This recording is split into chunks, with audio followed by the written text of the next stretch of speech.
What up, guys? Welcome back to the FitMenCook kitchen. I'm just gonna dive right into today's video because I'll tell you what, this video has been in the works for quite some time. It's in response to a video that I did recently on my Instagram story, and it was about me helping out a friend who was suffering from addiction. The other reason I'm doing this video, guys, is that I think it's really important that we live in our truths and we kind of recognize all those things about ourselves that make us who we are. Even the not so pretty things that people may not see. For me, this video has been very difficult to do because I've often felt a little bit hypocritical. People think of me all the time as this happy person, and I was so fearful. I was thinking, like, what if people don't know that I'm not always happy? And even just hearing myself say that, it's a completely irrational thought because nobody is happy all the time. But also the reality of that is that I am a very happy person. I love life. I love laughter. I love seeing people happy. At the same time, I've got to admit to y'all as well that I have struggled with depression my entire life.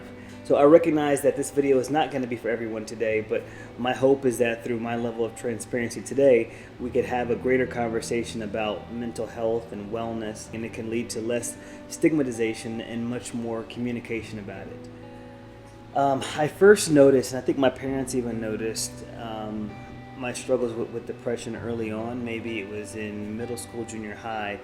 I felt sad more so than most. I would quickly, after school, come home and I would isolate myself in my room. It was pretty bad in high school, and I was able to mask it and keep it away from people because I wasn't sure if people would really understand it. I was also embarrassed. I was one of those persons, like I think I got wittiest in high school, so I'm always laughing and always like happy and go lucky, but I was also very sad.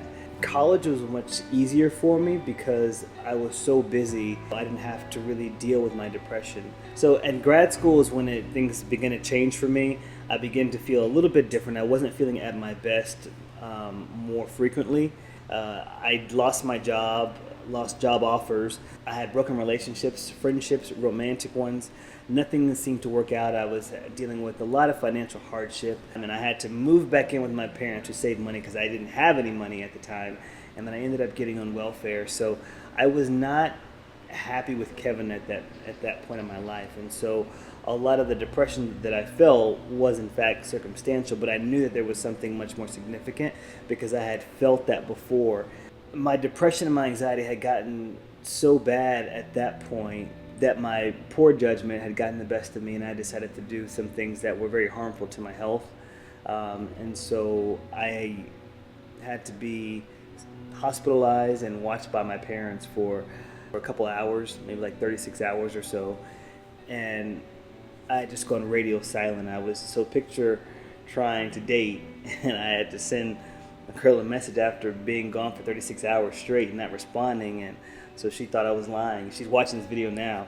She knows I actually wasn't lying. I was just being treated for severe depression. So I got on some medication, started going to counseling on a regular basis, and was able to nurse myself back to health.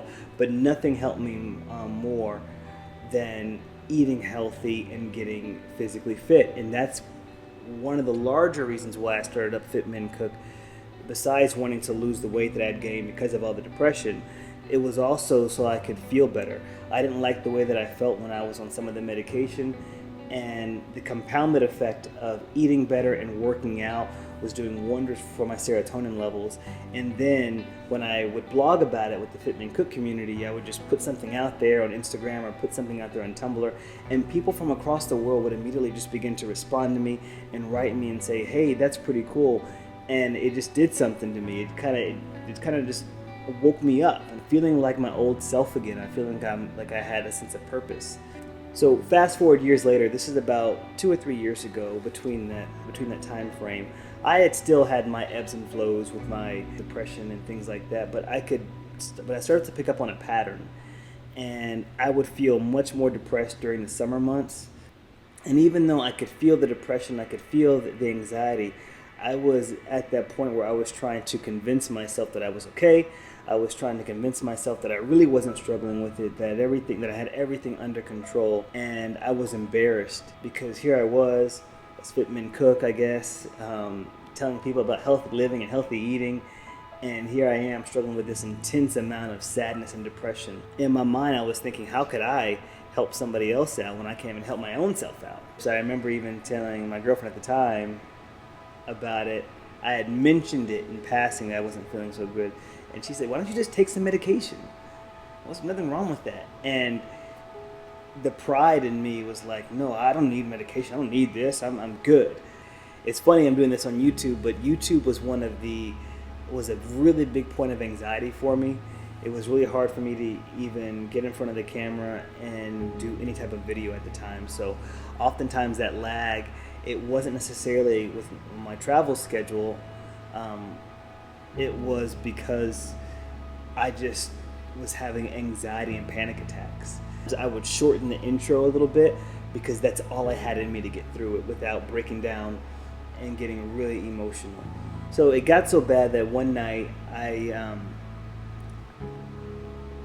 did something to harm myself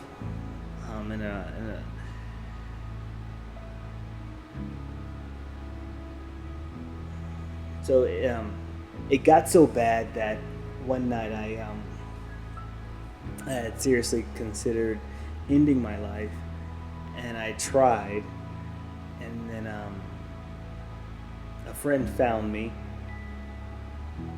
Gosh. So this is the part that you don't see. So, and needless to say, that was a rock bottom moment for me again in my life. And it took me back to where I was when I first started out with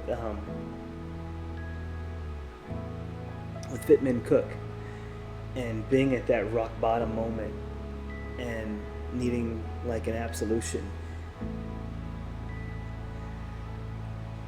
And I was disappointed in myself that I thought that I was disappointed that I thought I was better, stronger than, and I realized that I wasn't, and that I needed to make a change because, oh my God, what? Oh God. Okay, all right. Whew. One thing.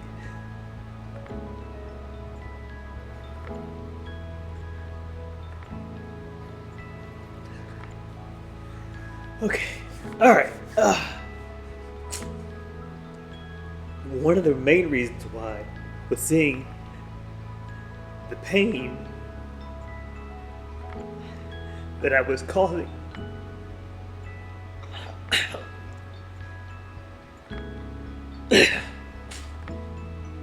Seeing the pain that I was causing my parents and my family and friends, the potential pain of me struggling alone. So it was one of those rock bottom moments for me when I was like, oh God. It is, you do have your own life and you can live your life, but you also have a responsibility to people around you, that your life really does matter much more than you think. I told myself that you need to get help. I set out again on this new path of discovery to get myself back again and to feel better about Kevin and to kind of understand a little bit more about this depression. I did get some medication, and it was mainly just for the anxiety. And one of the things that I realized about myself, is that when I was feeling really good and I was feeling at my best, is that I always had a plan. I had planned, just like I talk about meal prep. Go figure. So I could combat this in a much more strategic way and much more deliberate way and be serious about it. So two things. First, I'm going to go over the 5 things that I did in order to provide some structure to help me to deal with my seasonal depression. And the second thing I want to do is I want to spend some time briefly talking to people who have friends or family members who have depression, because I get some of your emails and sometimes you don't know what to say or do. I'm going to give you all some tips and things that I've kind of learned along the way as well. So here are my 5 things. The first one is to be real about my feelings. You're not always going to feel at your best, even for workouts. So when you say it and you acknowledge it, then you no longer carry the weight of trying to perform and trying to hide it from everybody else. It becomes real. I have about a handful of friends that I can call now to talk to them about it. And here's the way a conversation goes. I'll call my buddy on the phone and I'll say, hey man, just want to let you know nothing is wrong, but I'm just not feeling at my best right now. I just wanted to let you know that I'm not thinking about harming myself at all, but I just want to recognize that, you know what, today was not a good day, and I wanted to let you know. And either we can have a conversation about it if I want to, or oftentimes it'll be like, okay, cool, thank you for letting me know. Let me why don't we go and grab some lunch, or why don't we go and do brunch on this day? I'm going to pray for you. Not hiding it, there's so much power in that. In the same vein, I would also tell you, in terms of not hiding your true feelings, is to go and seek professional counseling, professional help. Some of us may need some medication, some people may not. Oftentimes you just need to talk through some of those things. Counseling has been somewhat stigmatized as something that you do whenever you have a real problem. Counseling is good for everybody. Even if you are 100% and you're feeling at your best, I would still say go to counseling and just to talk things through. They can help you to process your emotions and to deal with all of your bottled up energy, all that anxiety in much more productive and healthy ways. Number 2 is to get active and get rest. The idea here was just doing something that made me get up every single morning, that I had something to go ahead and do. I joined a spin class at like 5:45 a.m. I would go and get a workout partner, so I'd have to meet him at the gym at a certain hour. Coincidentally, it's Max, my dog, because I have to get up out of my bed to go take him downstairs to use the bathroom, but it's great because then that leads to a morning walk. And the latter part of that is to get rest. You need to establish a nightly routine so that way whenever it's time to go to bed that you are doing certain things to get you ready to go to bed. Turning off the TV, it's playing some soft music, lighting a candle. Create a routine that invites rest and invites peace into your home so that way you can get the rest that you need. One of the largest contributing factors to continued depression and anxiety is lack of adequate rest. Number 3 is probably my favorite one. It's called my rule of 3. I write down 3 things that I have to do that day. These things are actionable. They don't require too much effort, but they're things that I really need to get done. Just 3 things, and if I get 2 of them, I still celebrate that. It's really important that you celebrate yourself getting those things done. Getting up and grooming yourself, brushing your teeth, showering, going and getting the mail, responding to emails from people. The sense of accomplishment that you get from that, it really does motivate you to start doing more. And one task could be you sending out a message to all your friends, inviting them to brunch, and proactively trying to get people together, because oftentimes when you are depressed, you tend to isolate yourself a lot more. So that is one other positive thing that you could do. Number 4 is to set a realistic goal and to put up reminders of that goal. One thing that you don't know about me is that I really do struggle with a lot of binge eating at nighttime, particularly when I'm anxious. I can easily eat an entire jar of nut butter or half a tub of butter. I was trying to stuff myself so that way I would just pass out and go to sleep because, again, I was that anxious. The way this relates to the goal is that I would set a realistic fitness goal. So whether it's a race or it's a photo shoot that I've got to go ahead and do, I could see how my individual actions were actually purpose-driven. So I'm not going to go and binge at nighttime because I have this race coming up, and I would put a reminder of the race on the fridge. I'd put it where I need to be reminded. So now whenever I have the munchies, I will have like some boiled eggs that are in the fridge that I can snack on. I could buy some cottage cheese and eat that with a little bit of berries. So, in full disclosure, when I'm not feeling at my best, I do remove those foods from the house so that way I'm not distracted and I'm not medicating myself through food. Number 5 is to speak well of yourself and to speak well to yourself. Oftentimes the biggest troll in our life is the voice in our head. My assistant, she laughs at me at times because I've always done this regardless. I think it's funny. I'd be like, ooh, Kevin, you are killing it. You are killing the game, Kev. And she's like, you are your biggest cheerleader. And that's how it should be, though. So cheer for yourself even when you don't feel like it. For some of us, doing these 5 things and maybe seeking out professional help can be really beneficial into turning things around. As FitMenCook, I also got to tell you about the compounded positive effect that eating healthy and regular exercise can have on your overall mental health and wellness. How we feel is often dictated by the foods we eat and how we take care of our bodies. So be sure that you're pumping your body full of healthy food.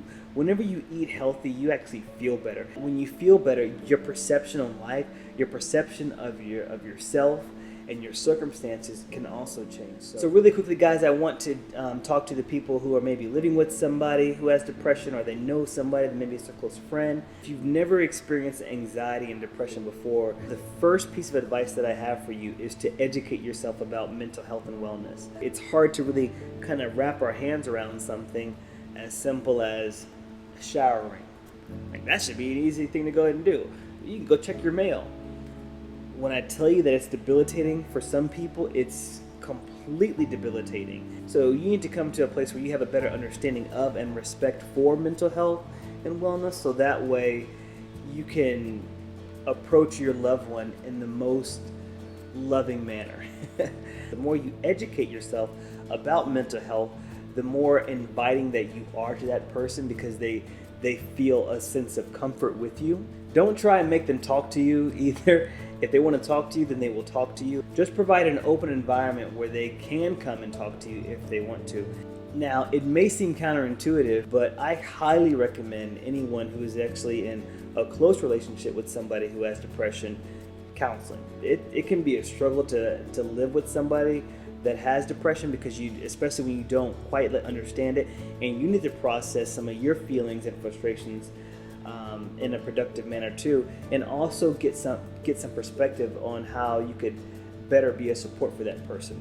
One thing that a therapist had me do years ago was to send a message to some of my close friends about my depression, because I was bottling out, and she just thought that it'd be a good idea. This is not all your friends. You got to know who to share stuff with. Not everybody can handle it.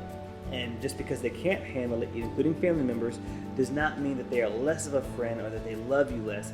It just means that you need to be particular about the information that you share with everybody. So I told my friends, a lot of them, the therapist told me this, they're not going to know how to respond. But I got one of the best responses ever. He responds to me with a story. And his story was, I remember as a child coming home one day after school and seeing my dad huddled under a desk or in the corner of the house, and he was shaking, he was crying. And I didn't know what to do, but I just kind of was just there for him, and I helped him out. It happened a few times throughout my adolescence, so yeah. And he just shared that. Me sending that email was a very vulnerable moment, because I'm putting myself out there, and he responded with something else that was really vulnerable too, that was very personal and vulnerable to him. And that stuck with me. You don't have to overthink it. Sometimes it's just want to show you something that, I don't know exactly what you're struggling with, but I have this story that I wanted to share. And that was dope. That was really nice. To all those out there who have ever felt just a tinge of depression at all, I invite you to share a little bit of your wellness routine below, how you deal with it, how you cope, how you brighten your own day, how you find sources of inspiration to keep fighting. People read the comments, I read the comments, and it's just great to know that there is hope and that you are not alone. So if you are struggling with much more harmful thoughts about yourself, I'm going to put a link below to a hotline that you can call and get immediate help right away, because your life is way too important. Thank you for watching, guys. Until next time, keep it healthy, but of course what? That's right, never ever boring.